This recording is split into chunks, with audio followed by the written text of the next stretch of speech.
Welcome to the wide world of punting, where we talk about anything and everything in the world of punting. I'm Jacob Wynn from the TryPod. This is the 6th episode of this summer wide world of punting, final episode of 2021 in fact, so we're going out with a bang. It is a really special one. It's been a special year, it's been a massive year for the TryPod. In punting and tipping, one thing you have to be so careful of, and I always am, is giving any guarantees. But I'm going to go out there, I'm going to say I will guarantee, if you stick with me, you watch or listen to the next 60 minutes, this episode, guaranteed it will make you a better punter. We're going full punting theory. This episode is titled 12 Punting Commandments. But looking back on 2021, it's been an awesome year for the pod. As I said, we've done this for 7 years, 7 seasons, NRL, podcasts, tips. Biggest challenge of 2021 was first year without Alex, and I knew coming in we're never going to replace him, his knowledge, his input, his production, but I have done my best, and I am proud that we've adapted. We've still brought out good quality content, good quality tips. I've done the TryPod justice for another year.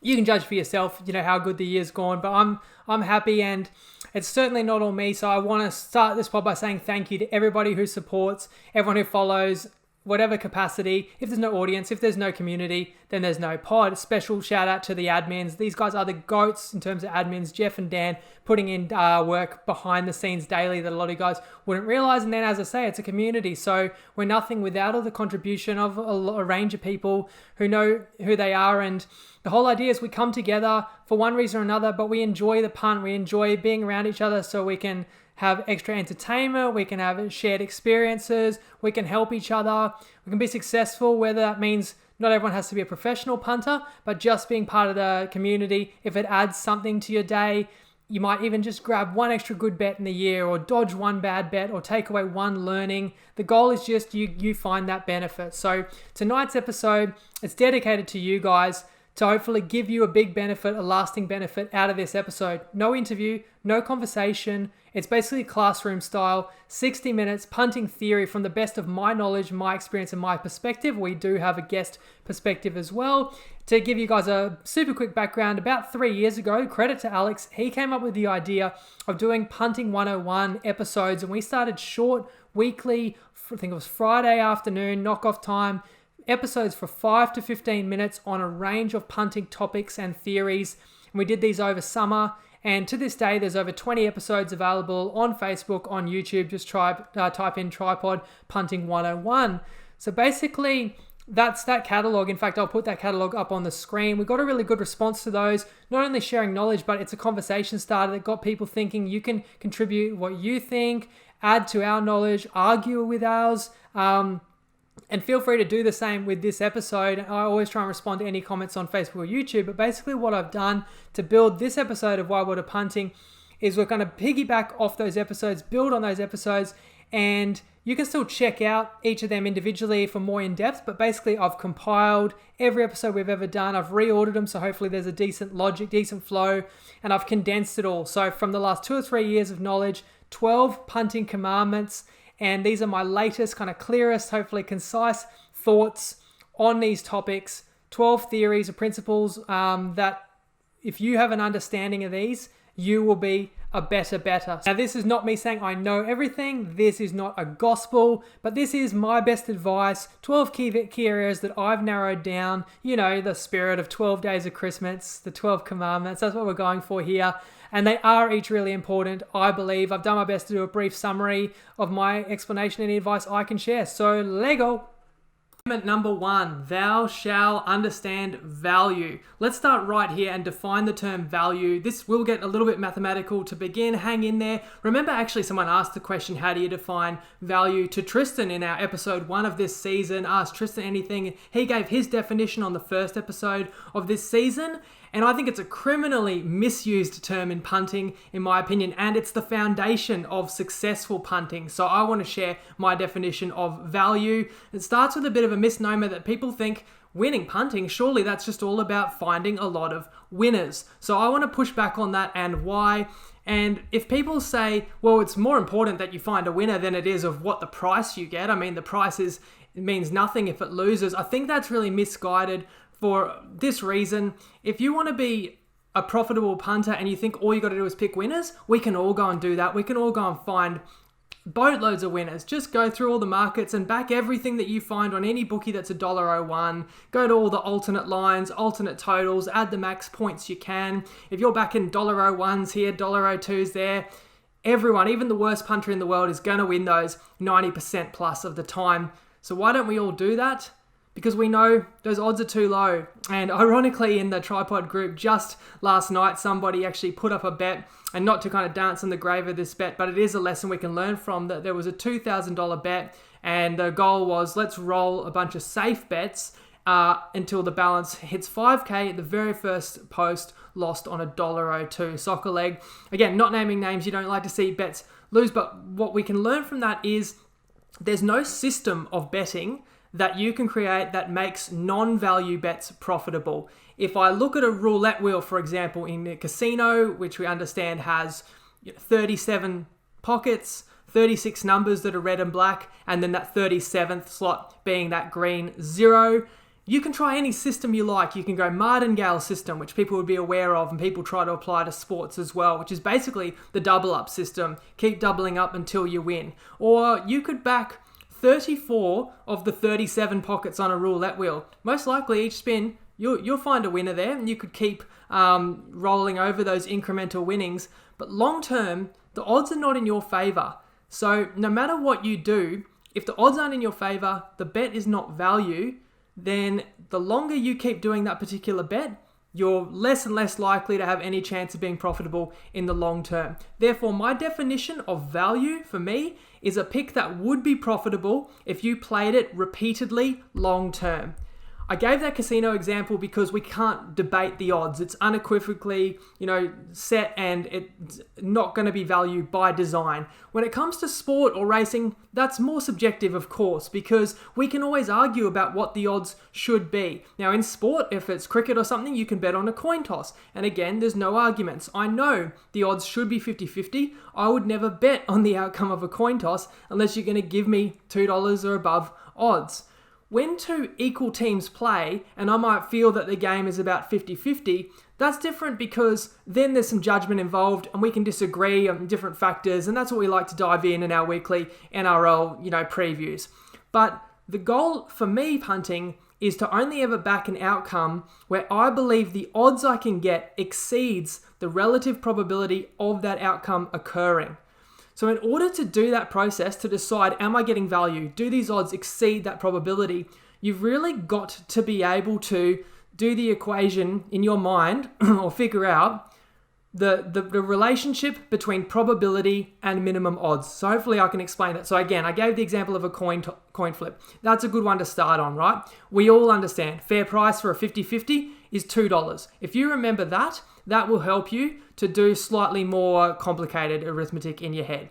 The key to the relationship between odds and probability is basically one is the inverse of the other. So the inverse is we take that number and we go 1 divided by that number.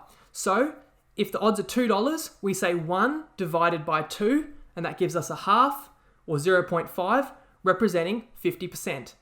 That outcome has to occur more than 50% of the time for $2 to be value. That's a very simple one. That's about as simple as it gets.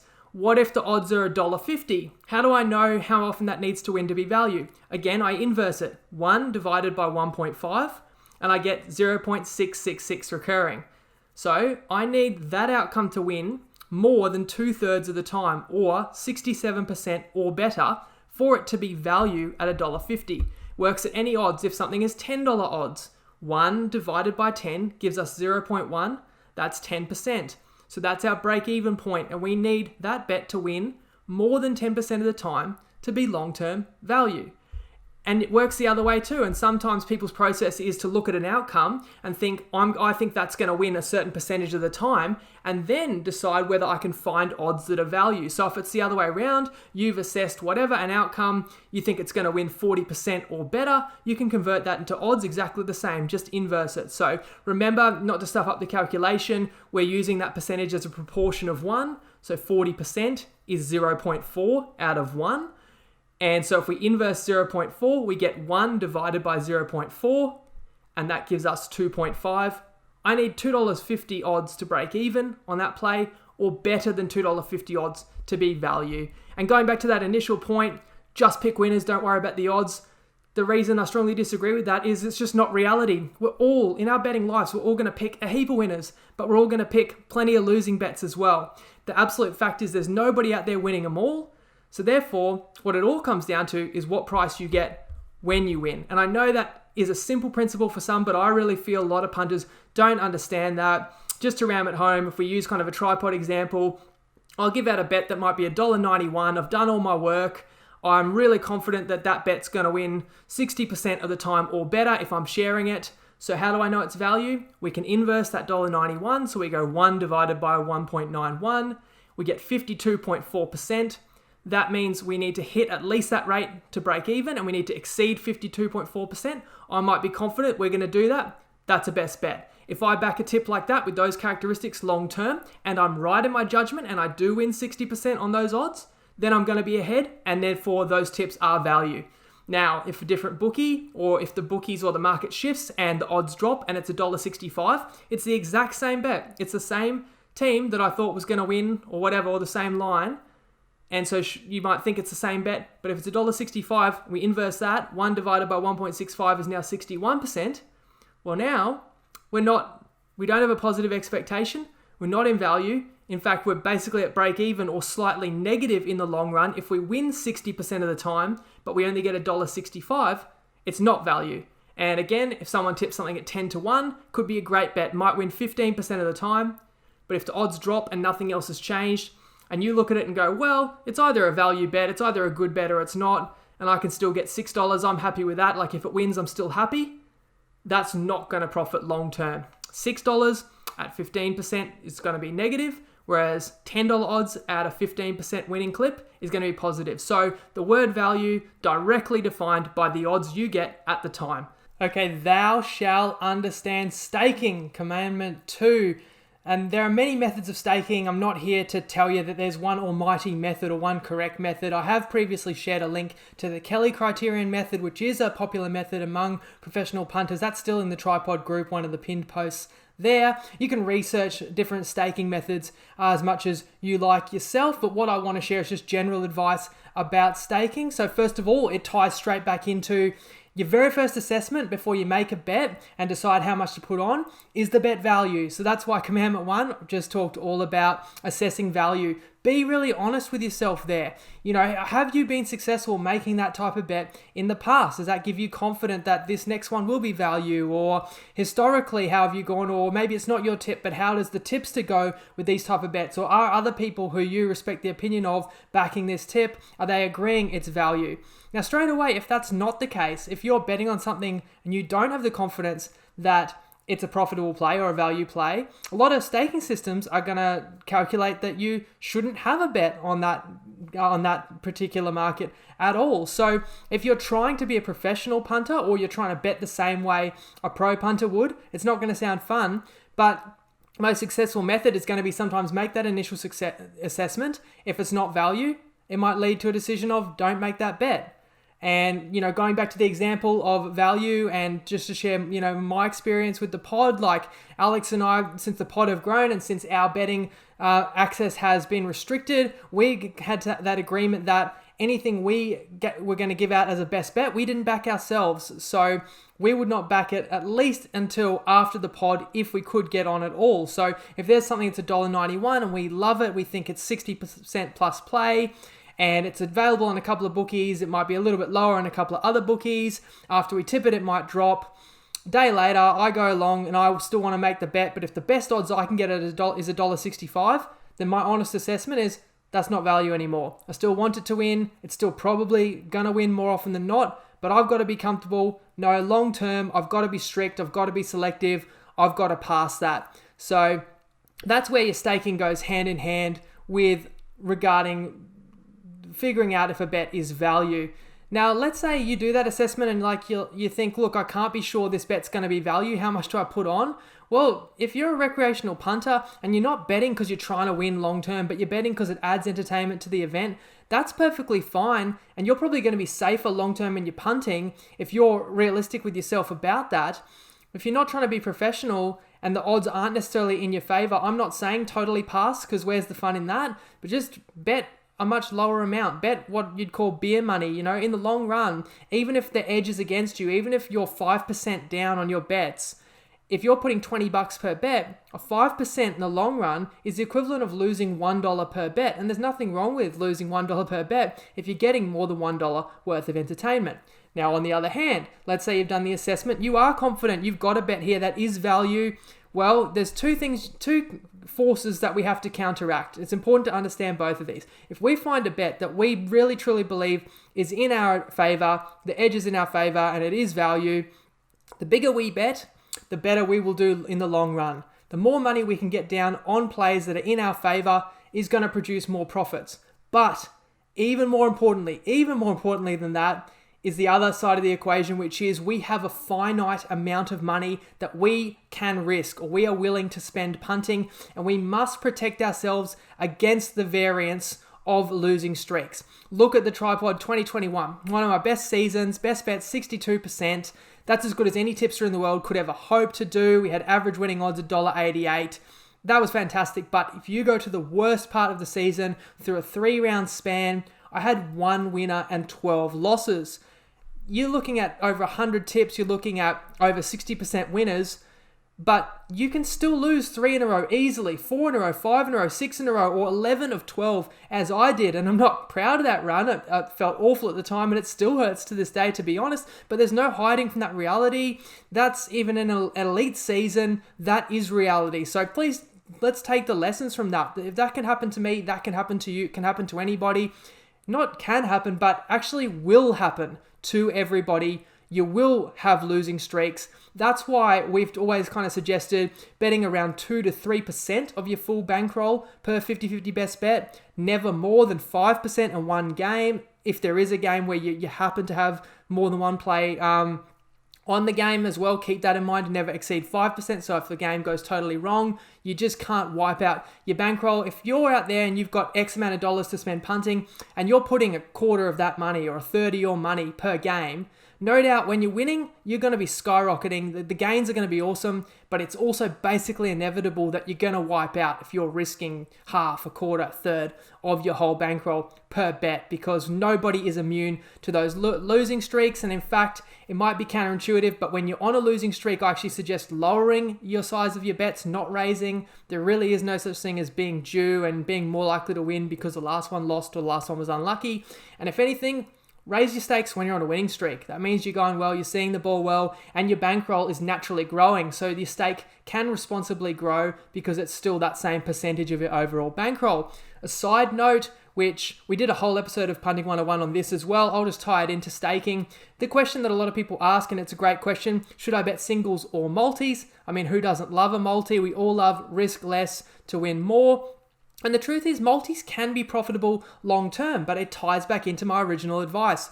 You've got to be trying to bet value. So the same criteria that you're going to apply to choosing what to bet and how much to put, that has to be applied to every leg of a multi. Every leg you throw in there, don't just throw it in there because it should win. You throw it in there because you believe each individual price stands up to that assessment for value.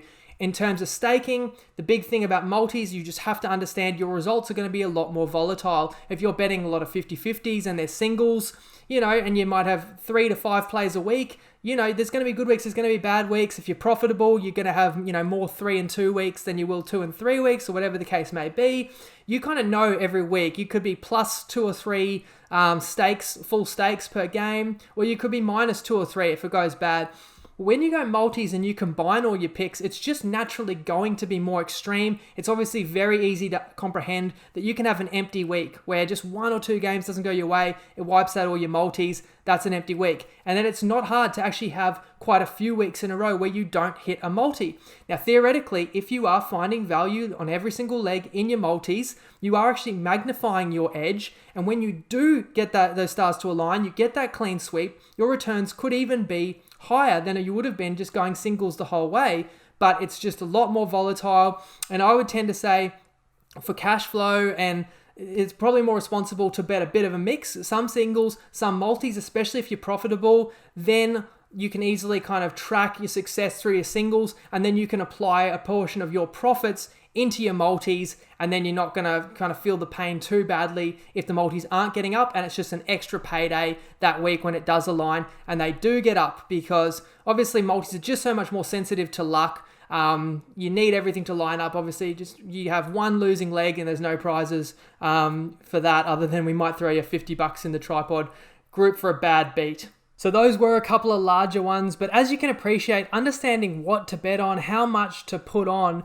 those are two foundational principles that we want to build all of our punting knowledge and understanding on. So that's why I made those the first and second commandments. For the next 3 commandments, change your pace, because I've enlisted some help. We've got a guest. You guys know him well. He's going to help us shed some light on the next 3 from the bookie perspective. So it's our friend and our show sponsor we throw to now, Tristan from Top Sport. And the next commandment is thou shalt understand Bookie Edge. In other words, understand the mechanics of the markets you're actually betting into. Tristan is going to talk commandment number 3, market percentage.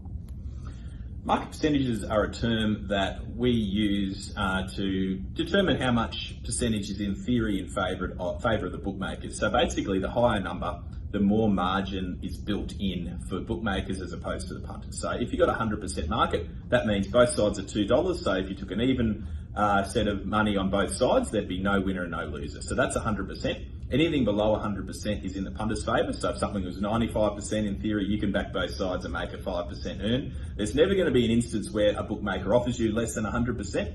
However, there are potential opportunities where different bookmakers may be competing in odds and on opposing sides, and you can get it down under 100%. These are very rare.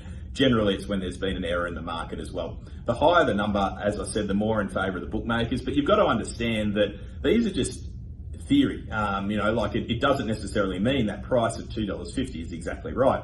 So even though you might have two sides at $1.90, which is 105% market, which in theory gives the bookmaker a 5% edge, one of those teams should be shorter than $1.90 or should be longer than $1.90. So that's why there's a bit of margin built in. It's built in to factor in errors, pricing errors, uncertainty of information. One important thing to note here is that our percentages decrease as the game or the event gets closer to jump. So for a rugby league game, for example, we'll open up at $1.90, take your pick on both sides on the line. That's because we're not as certain of the price at that early instance, and then as the game gets closer, we'll go to $1.93 in that last hour. Once we know the final team lists are there, there's no uncertainty. We've factored all of that in. So basically, the margin goes from 105% down to 103% in the last hour. You've got to remember there's also fees and all these product fees built into that. So that's why there always has to be some margin in the favour of the bookies. With the try-scorer markets, there's always a percentage per player. So you might have 2% per player, so it gets to 130% market. That's because there's a little bit of a margin of error built in for each individual player. And then obviously over a large number of players, it does multiply out. Again, same sort of logic. We'll decrease or we'll be more aggressive in our prices as we get closer to jump, and there's more certainty over where players are lining up on a given day. Thanks to Tristan for that one. So I would just add to that to just clarify in people's minds, everyone understanding now, hopefully, that not all markets are equal. Again, 100% market means that the sum of all the implied probabilities of outcomes in that market adds to 100%. So remember, I've explained now, you inverse the odds, it gives you a percentage. What's an example of 100% market? When a bookie offers a $2 line, you've got two outcomes, they're both paying $2, inverse that $2, they're 50% each, add that up, it adds to 100%, which is what it should be, because any event is going to have 100% full range of outcomes. But on a standard 50-50 line, we don't get $2, get $1.91. As said previously, if you inverse $1.91, you get 52.4%. Two outcomes, 52.4% each, add them up, and there's your 105% market. And Tristan also alluded to the fact that other markets can be vastly greater than 100% markets. First try scorer, you got 17 players on each team and maybe a chance of no try. So 35 outcomes. You inverse all those odds, add up all those percentages, do the exercise on a spreadsheet yourself, and you'll see we're way above 100%. We could be 150%. And it's not a coincidence that while first try scorer bets are fun and popular, we haven't shared a lot of bets like that over 7 years of TryPod, because it's a harder market to beat for that very reason. That percentage is so much further in the bookies' favour. To make no mistake, bookies are hard to beat. And that's why we've covered a lot of these key commandments. Why are you picking a certain bet? The identifying value. How much do you want to put on? Talking about staking. What are you actually betting into? Understanding the market, market edge, and market percentage. So let's roll into commandment 4 with Tristan again. Let's talk when. Tristan's going to talk about the commandment number 4. Thou shalt understand when to bet, all about market liquidity. Liquidity in markets is always an interesting one. You always get people that say, oh, how come I can't get as much on a New South Wales Cup game or a country Maruya race meeting compared to an NRL match or a Flemington Melbourne Cup meeting? So the liquidity in markets is really important, and that's where our limits and our pricing strategy all gets factored in, because the stronger the market, the more information that's available, the better quality horses, the better quality players. We're obviously more comfortable taking bigger bets and at more aggressive prices. So it's a really important one when you're betting, because you have to be aware that if you're betting into really small markets, the limits won't be available to the same level as what they are on your really top tier events. Not just that, it's the pricing efficiency as well. So we'll get down to a lot lower margin as we touched on. So on a rugby league game at Jump, we'll bet 103%, $1.93, take your pick, to bet anyone to lose 10,000 that last hour.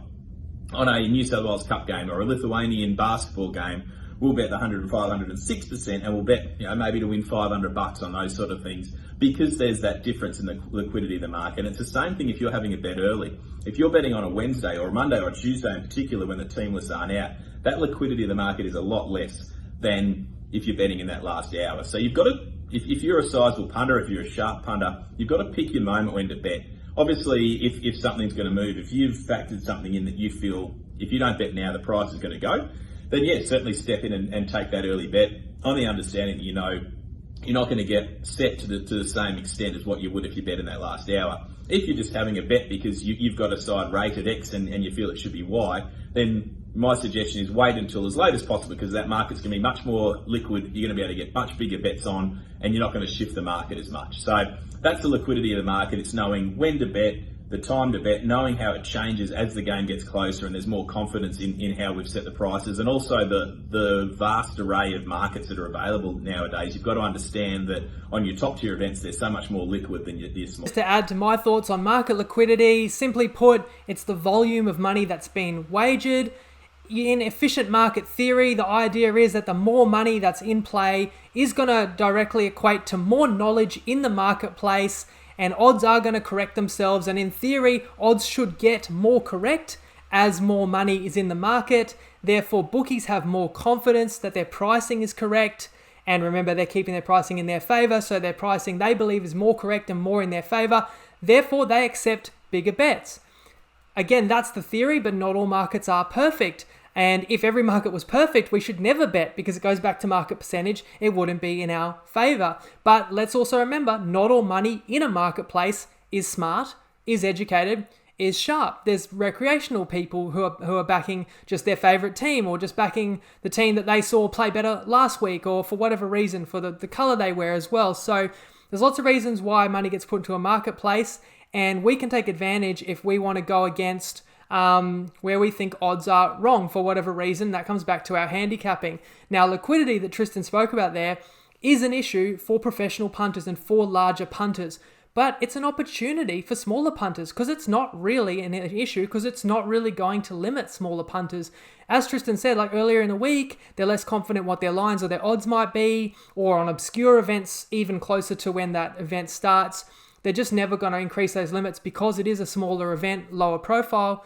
But like as Tristan said, if they're still taking any bet that can win $500, that's a very substantial amount of money you can win for 95% of punters, honestly. So if more liquidity equals more confidence, more accuracy in markets, well, conversely, it can also be true that less liquidity and early markets can be less accurate, and therefore you can take advantage. You can get great prices, you can get great lines if you're willing to do that deep dive and look into sports that not a lot of people know about, or look into markets very early before all the information is known. And there's great examples of that in the TryPod group. People are finding early lines and early bets and finding great value all the time. It goes back to, well, can we all quit our job and live off the winnings of all those great bets? No, you can't, because you can't get unlimited stakes down on those bets. But can you profit on those types of bets? Absolutely. And while some bookies will cut you off if that's all you're doing is playing those type of advantage plays on markets they're not confident in, again, I've got to give a shout out to our show sponsor, but it's true. It's a wonderful thing about Top Sport. They're not going to cut you off. They're going to honor anybody to jump on to win 500 on anything that they've listed on their site. So now we've done the why, the how, the what, the when. Let's talk about who. Who are you betting against? Might seem obvious we're betting against the bookies, but remember, it's a marketplace. So indirectly, we're betting against people with a different opinion. That leaves us to commandment number 5, once again shared by Tristan. This will be his last one. He's going to chip in on this show. And it is commandment number 5, thou shalt fade the public. Tristan, followed by my thought. The term "fade the public's" an interesting one. It's one of those ones where it gets hyped up and used over in America a hell of a lot, where there's this perception of the public money as opposed to the sharp money, and certainly in Australia it is the case to some extent. The sharp money is utilised and it shapes the market. So you might take a wager off of a sharp player, and you'll move the market on the back of their intel and try to put yourself in a position where the next bet you're either laying that side shorter or you're willing to take on the other side. In terms of that public money, what that term means is that if there's a hype team, at the start of the year it was South Sydney in the rugby league, Melbourne when they got on their run, they were the hype team. So what you're doing then is you're taking on, or the bookmakers, if they believe there's going to be a certain amount of money coming for a particular side, they're going to factor that into their pricing. So if we're confident that there's a milestone game or something that is going to get the public behind a certain betting option, then obviously we're going to price that at a shorter proposition because we know we're going to get more money on that side. So we need to try to put ourselves in a position where we're going to get a 50-50 sort of, or we're going to try to get a 50-50 type investment on the game. So what that means is if you're jumping on those hype sides, invariably you're taking unders because there'll be perceived value about the other side in the sense that we're factoring in that there's going to be a truckload of money come one way. So if ever you can identify one of those public games and you see there's value on the other side, don't be afraid to step in and probably wait. Like you'll find that particularly later in the week, if there's one really good one to look at is if you've got a lot of favourites winning throughout the course of the week, a lot of people are taking their multis. The bookmakers will be heavily committed to those last couple of favourites. So you might find yourself, particularly if it is a public team in one of those last couple of games, you might be able to step in on the underdog and either back them straight out or back them plus the start and find yourself in a good position. Thanks again, Tristan, not just for sharing your expertise, your insight, but giving people a break from my voice and fading the public, that concept, it is important. It's sharp money versus square money. Nothing is absolute, I've got to say. No rule is guaranteed to win or always back a certain way and you'll be ahead. But it's just a principle that if you keep in mind in any bets, it will serve you well and give you an advantage. Tristan gave a real example like the Melbourne Storm in 2021. But hey, that was a public side that actually was killing it. If you actually just stuck with the public and bet the same way Joe down the bar bets, the Storm were just about winning no matter what the odds or no matter what the line was for weeks on weeks. But what I'll always say is in my experience, if it's one or the other, if it's back with the team that everyone's on or it's against, in the long run, I will always believe it's harder to be profitable backing the teams that are really popular in the public opinion for the very reason Tristan mentioned. The bookies aren't in the business of giving away money. They know which sides are going to be popular and have a way to money come for them. They are not going to offer a generous price. In fact, they're going to have their own assessment in-house of what they think the fair odds should be. And then they're going to lower that price a bit more on the side they anticipate the money coming in because they know there's going to be a lot of people that will back that team almost no matter what the price or almost no matter what the line is. And that comes back to, okay, if that's the reality, there's an opportunity going the other direction. And you guys know if you followed the pod at all for any period over the last 7 years, we love our ugly ducklings. We've had our best success where we can be contrarian to what the public thinks. Tristan used the word there, hype. And that goes into, hype teams, but also hype streaks when a certain team, if they always go over or if they're on a winning streak, it's just very well known. And everyone thinks, I want to jump on that train. They see a team that's won 7 in a row and they're $2 to win this week. And their mind says, well, that's great value. They've won 7 in a row, but I'm getting $2. Everyone knows they've won 7 in a row. They're probably $2 this week because they've got a really tough game. I'm not saying they're not going to win that game. Any bet can win. but I'm saying it's rare to see situations like that be profitable long term. So I'm not going to blindly bet against that team that's on a big winning streak as well. But I am going to be looking for opportunities where maybe I can oppose, maybe I see the opponent that could be underrated, and that may be where now I'm stepping in and I think I'm getting an inflated price because I'm going against the side that the most of the money is on. As a rule of thumb, go back to Joe on the side of the street or in the pub. If you're backing the same bet that he's probably backing, you know he's not a profitable punter. It doesn't mean he never wins, but it's going to be hard for you to be profitable long term backing the same side as Joe. Time for commandment number 6. Commandment number 6, thou shalt correctly use a bonus bet. Maybe this contentious. Again, there's been plenty said on this. Bonus bets aren't as common as they used to be in the glory days, I suppose. I'm not referring to any specific ones. I'm not referring to any specific markets or bookies or offers or anything. I'm just saying, regular punter, I'm sure you've had plenty of bonus bets over your life. You will still have them come your way again. And I don't believe everyone uses them as effectively as they could. Here's my advice and the TryPod advice on how I believe you use them best. The biggest thing to understand is typically, and always check your specific conditions, but typically bonus bets are not like cash, and you do not get to keep the stake from a bonus bet. And for that reason, the lower odds you go on any bonus bet you place, the worse the expected return will be. And in the long run, you will do worse. So while a bonus bet is never going to be as good as cash, and I'm not saying it is as good as cash, it can be close to the value of cash if you use it the way we suggest, which is to go for longer odds. And that ties back into my theory that I gave out before, which people might be reluctant to waste their bonus bets on long odds, but it's just like multis. The returns are going to be more volatile, but the important thing is, in the long run, you will be better off. And I'm going to give a mathematical example to show why. Hopefully this is pretty clear. Let's say you get a $100 bonus bet. I know for some people it's tempting. I'll throw that on $1.50. That's pretty safe. Like, that's probably going to win. And I just make $50 cash in my pocket. Can't go broke making a profit. Whereas I might tell you, put that on something that's 10 to 1. And in your mind, you're thinking, well, yeah, it'd be great if it won, but it's probably going to lose. But let's just dive into the maths of those two different approaches. And in the long run, who's going to end up better off? Let's say you get a $100 bonus bet 10 times in a year. Okay, and every time you back something that's 10 to 1, and let's just say you find fair odds. Now look, finding something that's 10 to 1 that's actually fair is not the easiest thing to do, but just for simplicity, we call it fair, right? So in a course of a year, 10 $100 bonus bets, 1,000 worth of bonus, you're going to win 1 out of 10 on average, and you're going to return 900 cash. Why 900? 100 times 10 minus that stake. Okay, so you end up at the end of the year with 900 cash.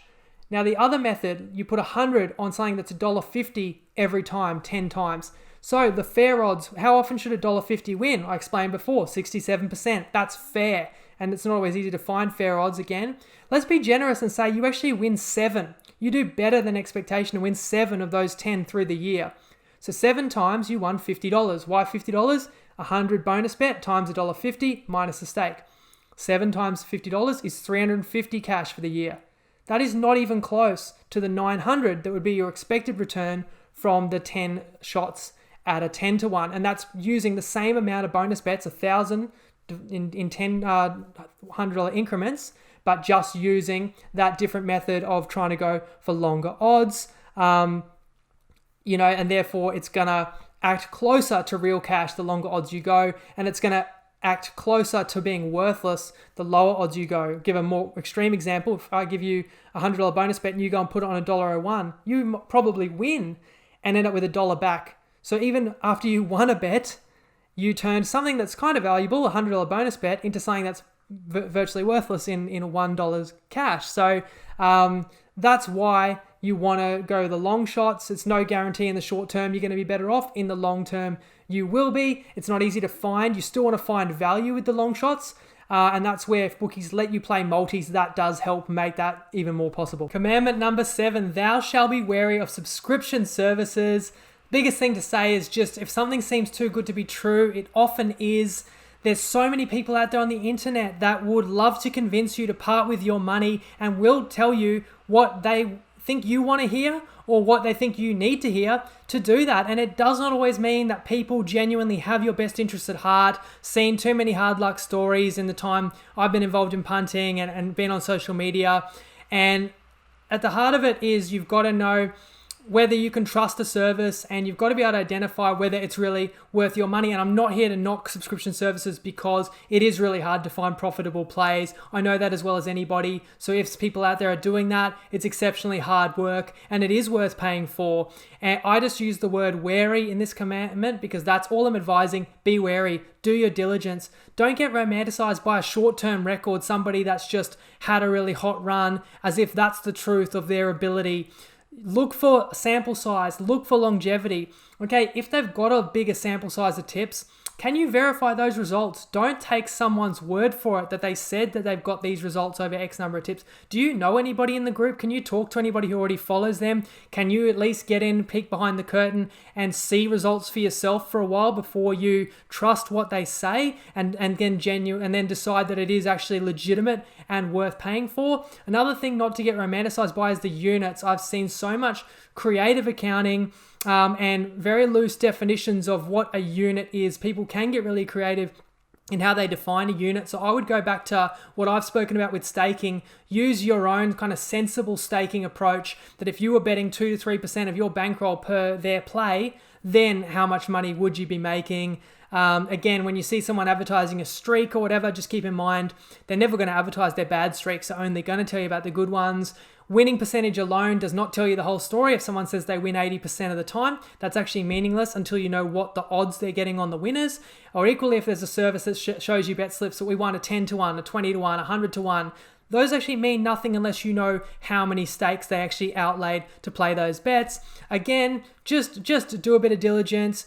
And ultimately, you've got to ask the question, does the edge that you're going to gain from this service justify and counteract the loss in your fees that you're going to pay? If you feel it does and you're confident, then best of luck. Commandment number 8, thou shalt understand Arbing. I've thrown this one in there. It's not like a major principle to me, but it's an interesting one that we always have interesting discussions around because I think there's people out there that are obsessed with risk-free betting. Tristan even referenced that. No bookie's going to deliberately put up a market that's under 100%, but with our ability to shop around several bookies from time to time, and it's not common, but you could find odds discrepancies where you could theoretically bet multiple outcomes, whether there be several outcomes or whether it be a two-way market, where no matter what happens, you will come out ahead based on how much you've staked and the odds that you've been able to secure. So should you do it? My 2 cents is I don't, and I wouldn't bother. And my biggest reason is that you may find a scenario where it's like, all right, if I back the right amount on this outcome and this outcome, I will make 4% no matter what. I will make 6% no matter what.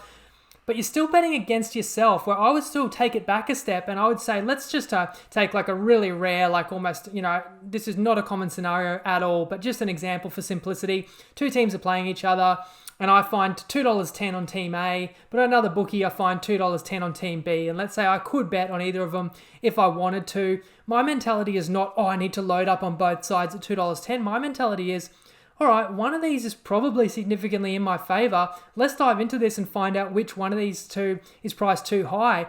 How do I assess the match myself? What do the other bookies have the odds at? And I'd be looking across the other bookies. And sure, if I bet on just one of those 2 teams, that's a risk and I could lose. But I know in the long run, if I'm taking the $2.10 team that I think has a better chance of winning the game, that is the better bet to make long term and I will end up further ahead. Now, again, there'll be plenty of people that disagree with me and that method. And that just goes back to all these topics and all these commandments. They are only my opinion. And again, if you really love that idea of risk-free or guaranteed win, even on a smaller rate of return, then you might disagree with me. But I always feel if you're obsessed with risk-free returns, you're probably in the wrong game if you are into punting. Commandment number 9, thou shalt keep your accounts. Now, this is not easy and not totally your choice. We'd all love to have access to every account that we could to make any bet we please. And the reality of the industry is the better you are at doing something, the harder a lot of bookies are going to make it for you to do that. That manifests in restrictions, limitations, and even account closure.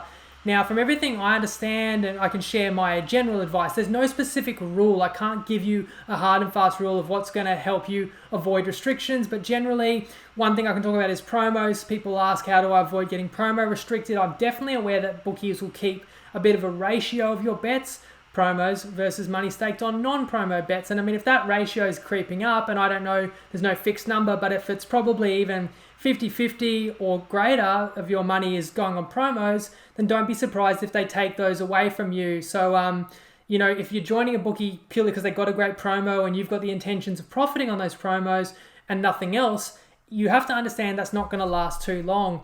Other than that, to keep your account, I guess, under the radar, I mean, there is a concept of camouflage, and it's a hard one for me to talk about because, there can be bookies watching this as well, but it's like, if you expand the number of areas that you're willing to punt into, you're less likely to be identified as really sharp. So if there's a punter that's just winning and they look at what's this guy winning on and all they bet is the totals in NBL games, it's going to be pretty obvious to them that that person probably has expertise in that, and they're not necessarily going to want too much of that person's action on those markets.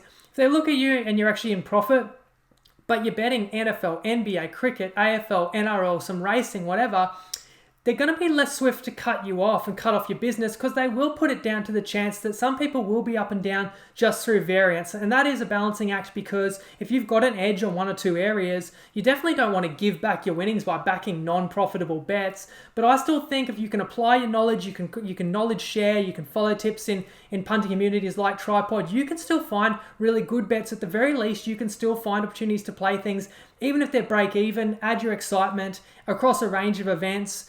And therefore, you're not going to kill it on everything necessarily, but combined with shopping around, finding the best price, if you're still making more solid bets, I guess on a more diverse range of bets, your account may look less sharp.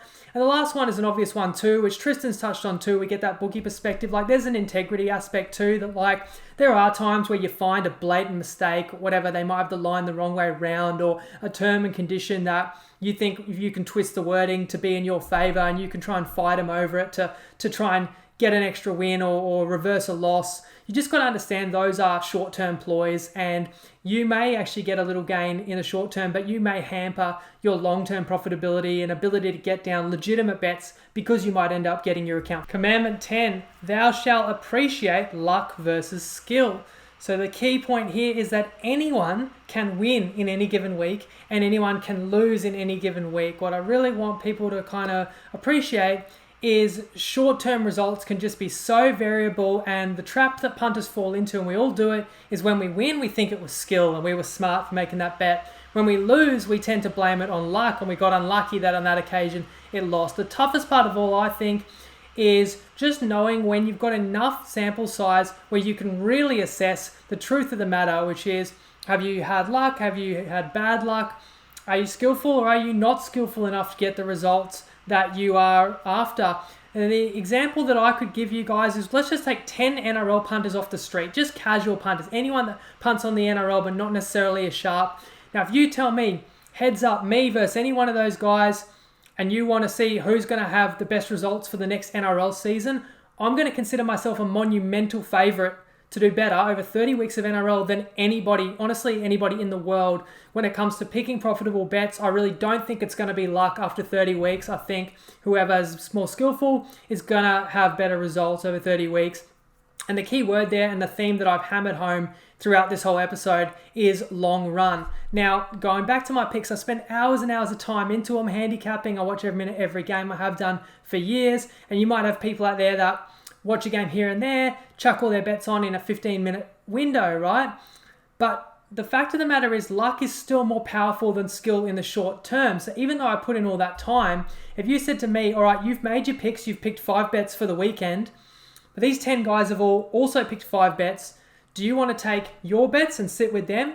Or do you want to take the best of these other 10 guys, whoever ends up doing best out of these 10, do you want to take their results? I'll take the random out of a group of 10 guys every day of the week if it's for 1 week, because that's still going to be more valuable. The variance in 1 week, even though I don't believe those bets are going to be as good as mine, the better bets in 1 week is not necessarily guaranteed to win. So I'll take the variance there.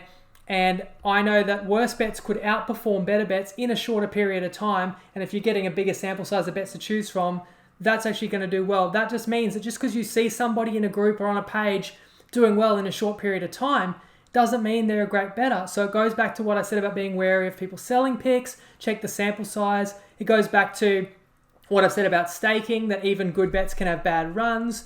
And I really think it's so important for us as punters to assess what we're doing and acknowledge that luck does play a part. I do the weekly NRL recap and I try and look at all of my best bets after the fact, and it's not a matter of explaining them away and making excuses why they lost. You also got to face the facts. Maybe you lost because a bet wasn't smart. Maybe that's a play you can avoid in the future. But at the same time, also having your confidence that not every bet's meant to win either, and don't despair if you do lose a few in a row or if you do have a few losses. So again, it's really not easy. Staying objective as possible, thinking critically, and not being so susceptible to confirmation bias, but just accepting that luck plays a factor. So in the short term, luck is going to beat skill every time. In the long term, skill will beat luck. So nobody's going to be lucky if they've shared 500 or 1,000 plays and they're strongly showing their tips are profitable. It's virtually impossible to be that lucky. On the other side of things, if someone's shared 500 tips and their tips just clearly aren't profitable, I wouldn't accept from them that they're telling you they're just unlucky. So it's really important to acknowledge that factor. And by acknowledging luck, it helps you acknowledging the part that luck plays helps you refine your own process to hopefully increase your punting skill. Commandment 11. Thou shalt have discipline. We're nearly there now, guys. We've started with some foundational commandments. Then we had a few topics that, if nothing else, I hope you found interesting, good thought exercises. Now we get back to the most important of all to kind of bring us home. So this is a massive one, and it's very easy to say. It's far less easy to practice. But you already understand why, I hope, through the previous commandments, why we've got to have discipline because of the realities of punting, because it includes bad luck, it includes bad runs. So in staking, I talked about a suggestion such as lowering your bet sizes when you're on a losing streak rather than being compelled to increase. There really is no truth to I'm due, so I'm more likely to win the next one. I myself, I'm not the world's best punter. I'm not the world's most perfect punter. I can talk about these things because I've experienced it all with you. I've been there with you. I've had many a frustrating loss, and you do feel that want to find the next winner and find the next bet. And I've heard this, and I truly believe it, that there is a psychological factor that the pain of losing is stronger than the joy of winning. So sometimes you're not even doing bad. You break even, which is nothing wrong with, or you're slightly ahead, but the losses are more memorable and they sting more.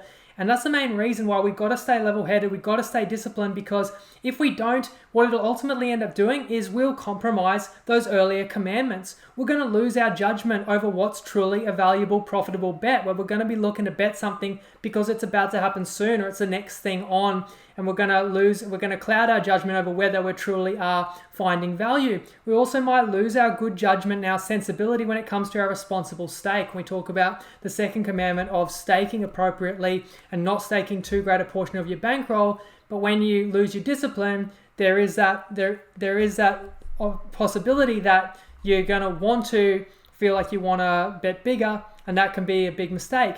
Losing certainly can be a slippery slope.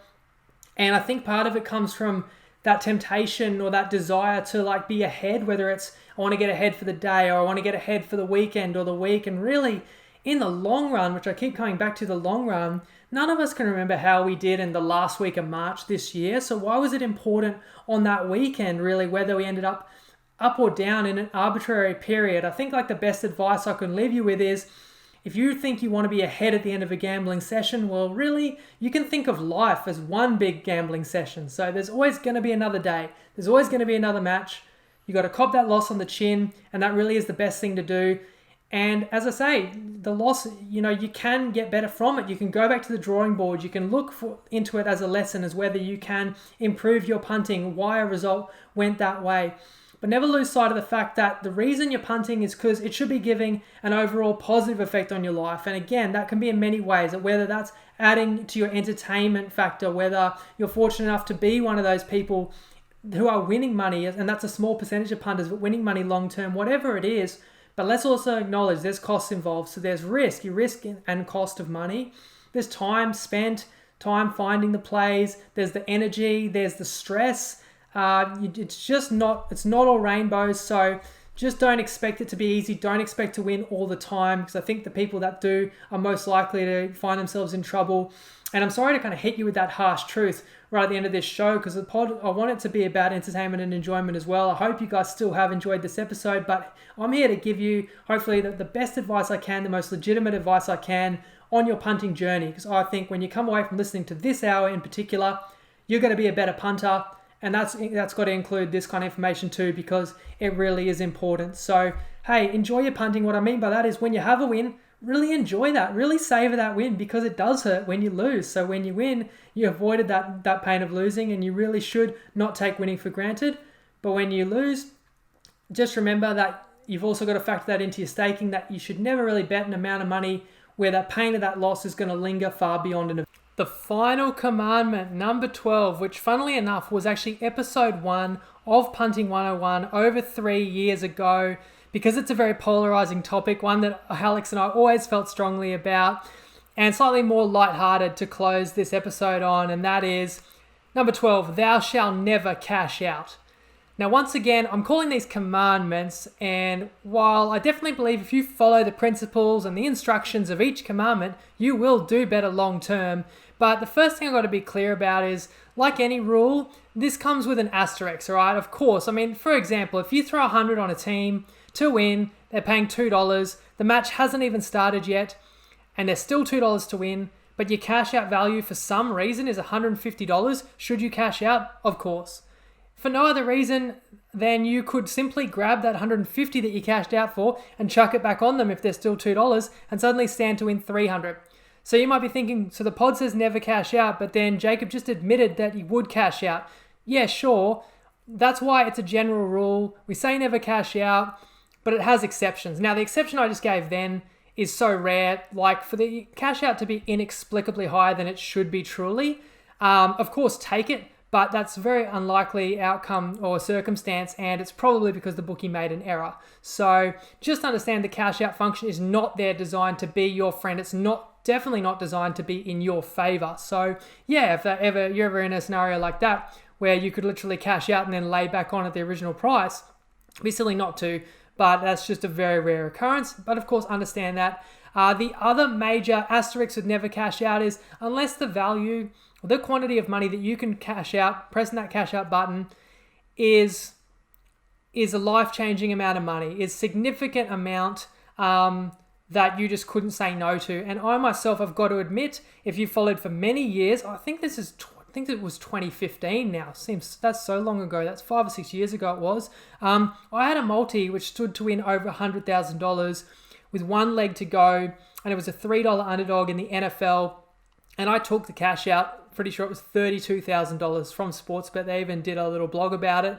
And I mean, thankfully, that last leg did lose. But regardless, I made that call. I was comfortable with that decision. I actually wouldn't have accepted any cash out. I had a minimum value in my mind. If I didn't get that, I was going to ride it out of my principle. But I got a value which I felt was close enough to fair. And it was a life-changing amount of money. And so absolutely, I'm not going to stand in front of you. Absolutely, press cash out if you're ever in that scenario.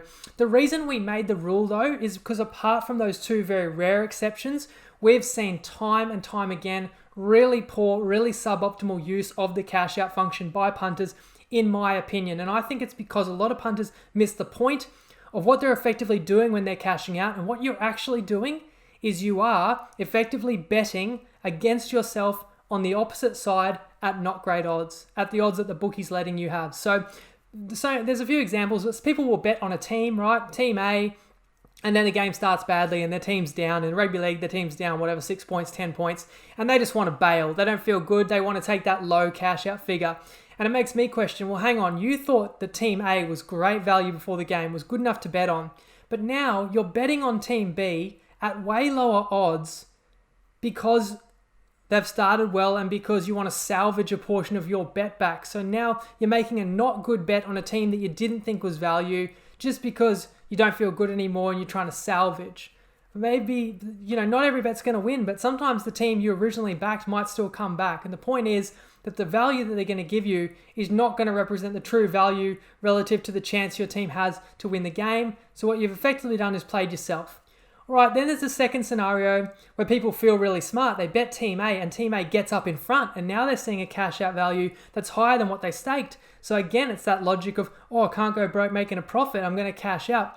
The bookie's happy for you to press cash out in that scenario because they'd rather take the amount that they're offering rather than stick with the bet, because at that point, you're obviously a really good chance of getting a better return than what they're going to give you. And again, you're betting against the team that you thought was value to begin with, even once they're winning. So once again, you're betting against yourself. Long term, it's not going to be optimal.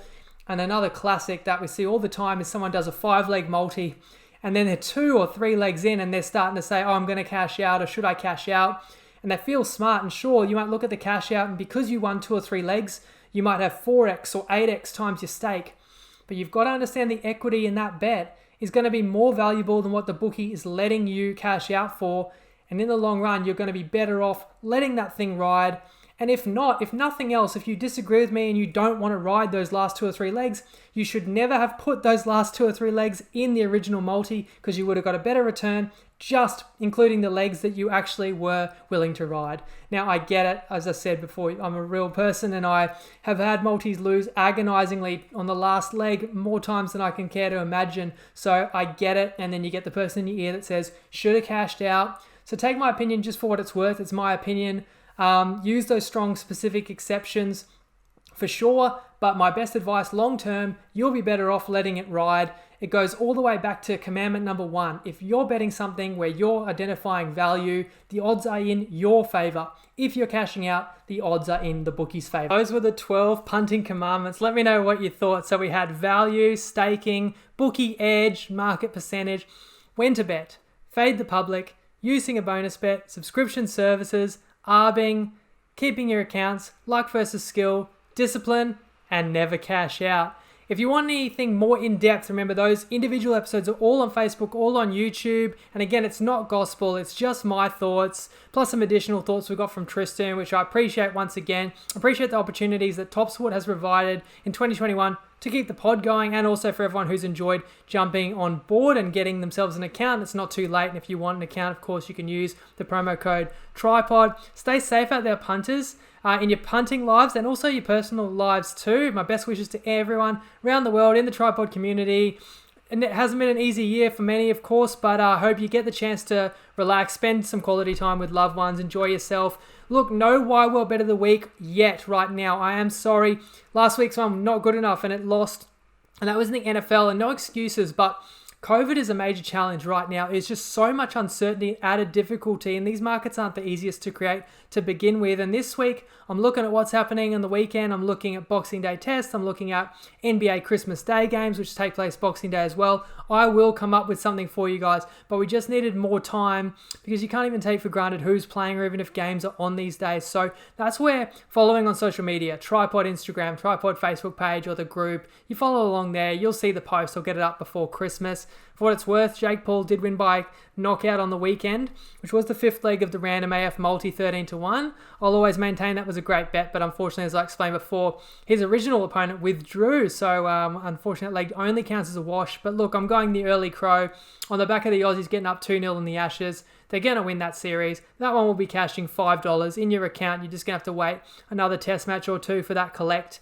But the other 3 legs are home as well, so I'm confident enough to say it and not put the mock on myself. So, hey, at least you can look forward to that little collect if you jumped on at the start of Wide World of Punting this season. My current plan is to see you again in 2 weeks. I still have some more guests that are going to be awesome interviews in the pipeline, but there's been some setbacks, and that's just kind of how it goes. And I'll just keep plugging away and hopefully get a couple of more really quality episodes out for you guys in January. But that's where it goes back to. If you like the TryPod Facebook page, if you subscribe to the YouTube or the podcast stream, you'll know anytime any content comes out. I hope you got a lot out of this episode, and if you did, please share it with friends and family and let me know what you thought. See you in 2022. Thanks for the support again, and Lego.